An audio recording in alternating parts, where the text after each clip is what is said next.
on est presque dans une sorte d'unification des supports de production. Donc, globalement, on se dit producteur d'images. Nous avons commencé à faire des films au début des années 2000 et on a tout de suite été confronté à ce problème. C'est vrai qu'il y avait les salles de cinéma qui disparaissaient, mais parallèlement à ça, il y avait des chaînes de télévision qui se mettaient en place et on ne parvenait pas à intégrer les programmes, la programmation de ces chaînes de télévision-là. Donc, à un certain moment, on en a eu marre, on s'est mis en association. Et puis on est allé organiser des projections de nos films qui ont été produits ici, dans la banlieue. C'était des projections de plein air, dans les quartiers populaires, des choses comme ça. Et on a quand même été surpris parce que généralement les projections se faisaient ou le samedi ou le dimanche à 20h. Et qui sait l'environnement médiatique au Sénégal, 20h c'est le prime time, c'est le moment où on montre les grands films américains ou les grosses séries, des choses comme ça. Mais dans chaque quartier où on a organisé ces projections de films, personne ne regardait la télé, tout le monde sortait. Et on voyait les gens qui étaient sur les terrasses de leurs immeubles, c'était presque 1 millier de personnes dans les espaces pour regarder le film, quoi. Et après les projections de films, il restait longtemps pour discuter avec les réalisateurs et la question qui revenait tout le temps, c'est pourquoi est-ce qu'on ne voit pas cette production-là à la télé? Donc c'est une question que nous, cinéastes, nous posons au même titre que le public sénégalais. Nos images de tout le temps ont été exclues des écrans, à commencer par les salles de cinéma. À partir de 1960, quand les cinéastes africains ont commencé à faire des films, il a fallu qu'ils se bagarrent pour que leurs films soient diffusés au niveau des salles de cinéma, parce qu'avant c'était des films hollywoodiens, c'était des films français, c'était des films égyptiens, accessoirement et indiens, quoi. Parce qu'on disait que le cinéma africain n'intéressait pas les Africains. Donc ils se sont battus avec la SIDEC et puis à un certain moment les films ont commencé à être montrés.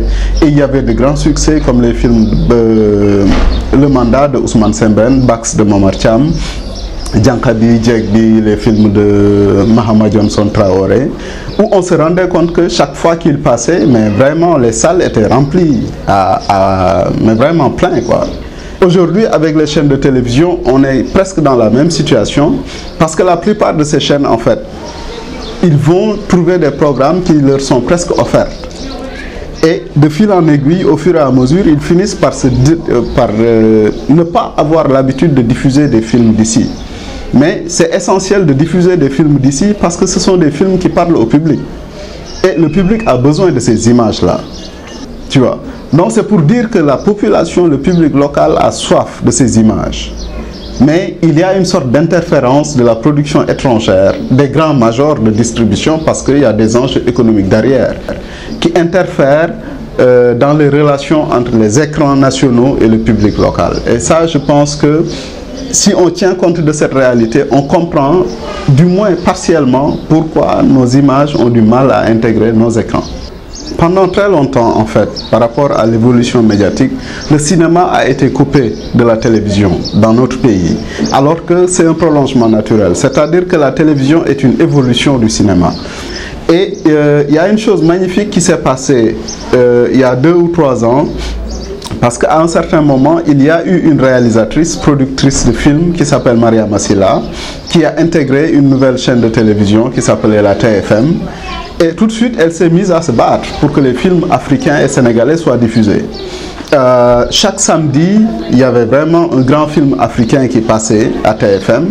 Et tout le monde s'agglutinait autour de cette chaîne. Tout le monde savait que le samedi, on regarde cette chaîne de télévision-là. Parce que la plupart des pays qu'on appelle aujourd'hui émergents, que ce soit le Brésil, que ce soit la Chine, que ce soit l'Inde, tous ces pays-là ont commencé par développer leurs propres images avant de développer l'économie de leur pays.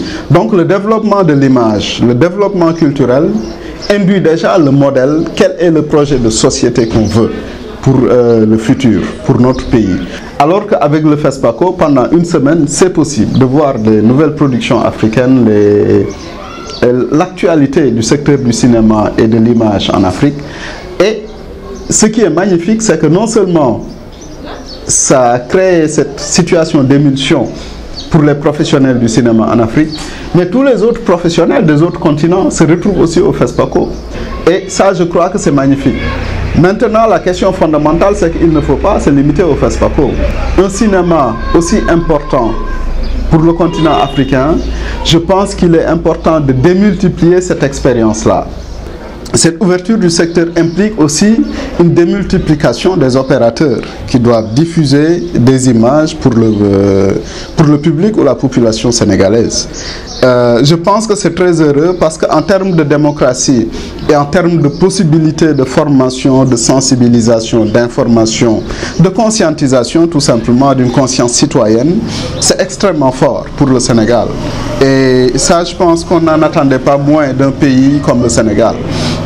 Maintenant, pour parler de la production de vidéoclips, c'est extrêmement important parce que je ne fais pas partie de ceux qui disent que la vidéoclip pervertisse un peu la culture sénégalaise. Au contraire, je trouve que les vidéoclips, c'est pourquoi je parlais au début de producteur d'images.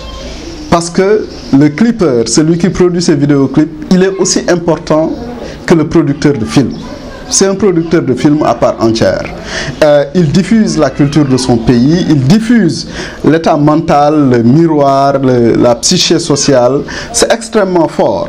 Et par rapport à cette dernière décennie, justement, on se rend compte qu'il y a eu des progressions, des bonds énormes sur le plan de la qualité de la production. Parce qu'au début, c'était une production plus ou moins, bon... D'ailleurs, les artistes professionnels qui avaient envie de faire une production de qualité, ils s'adressaient à des producteurs étrangers. Mais aujourd'hui, ils ne s'adressent plus à des producteurs étrangers, ils s'adressent à des Sénégalais. Parce qu'il y a des gens qui sont suffisamment outillés pour faire ce travail-là. Et ils font un travail de très bonne qualité qui peut compétir avec n'importe quel travail à travers le monde. N'importe quel vidéoclip à travers le monde. J'ai vu des clips récemment qui ont été faits, mais qui sont... d'un apport extraordinaire pour la culture sénégalaise. Et ça, c'est fort. Je veux dire que on n'attend pas que tout le monde fasse la même chose, mais il suffit que quelqu'un commence et ça va créer une situation d'émulsion, ça va pousser les autres à aller vers ça. Il faut que l'audiovisuel intègre le système éducatif sénégalais pour pousser les producteurs d'images à être plus exigeants par rapport à eux-mêmes, pour pousser la population à être davantage conscientisée, davantage préparée à consommer les images et à être plus exigeants par rapport aux producteurs d'images.